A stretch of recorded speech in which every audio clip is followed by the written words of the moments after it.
ഞാനിപ്പം പോകുന്നത് മണിയലം ശ്രീ വയനാട്ടൂര് ക്ഷേത്രത്തിലേക്കാണേ. തൊണ്ടച്ചനെ കാണാൻ വേണ്ടിയിട്ടാണ് സത്യം പറഞ്ഞാൽ പോകുന്നത്. എനിക്ക് എന്ത് വയ്യായ്ക ഉണ്ടെങ്കിലും തൊണ്ടച്ചൻ കൂടി ഉണ്ട് എന്നുള്ളൊരു ആശ്വാസം ഉണ്ട് കേട്ടോ എനിക്ക്. അപ്പം അങ്ങനെ ഞാൻ എത്ര വയ്യായ്ക ഉണ്ടെങ്കിലും ഞാൻ തൊണ്ടച്ചനെ കാണാൻ വേണ്ടിയിട്ടാണ് ഈ പോകുന്നത്. അപ്പോൾ സരീഷാൻ്റെ വീടിൻ്റെ നേരെ മുമ്പിലാണ് കേട്ടോ ഈ മണിയലം അമ്പലം വരുന്നത്. അപ്പോൾ അങ്ങനെ അവിടെ എത്തി.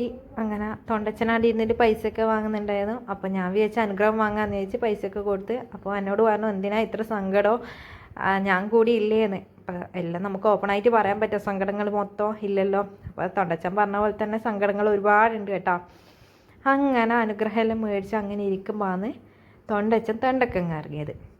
അങ്ങനെ തെണ്ടക്ക് വന്നതാ ഇറങ്ങുമ്പോഴാണ് പുറത്തേക്ക് ഇറങ്ങി. അങ്ങനെ പുറത്തേക്ക് ഇറങ്ങിയപ്പോൾ ഈ കാഴ്ച കണ്ടത് നോക്കിയാൽ ലവ് ബേർഡ്സ് ഹൗസിൻ്റെ ഉത്സവാശംസകളോടെ സരീഷ് ബ്രോസ് എന്നൊക്കെ ഒന്നും പറയണ്ട.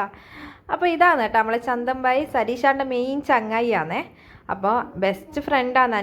എന്നോടെല്ലാം മിണ്ടുകയെന്ന് വെച്ച് കഴിഞ്ഞാൽ അവർക്ക് ഭയങ്കര ഇഷ്ടമാണ്. കാരണം ഒരു ഹിന്ദിക്കാരനാണെങ്കിലും നമുക്ക് ആ മലയാളത്തിൽ അവർക്ക് 4 വർഷമായിട്ടും ചെറിയ ചെറിയ മലയാളമെല്ലാം അറിയാം കേട്ടോ.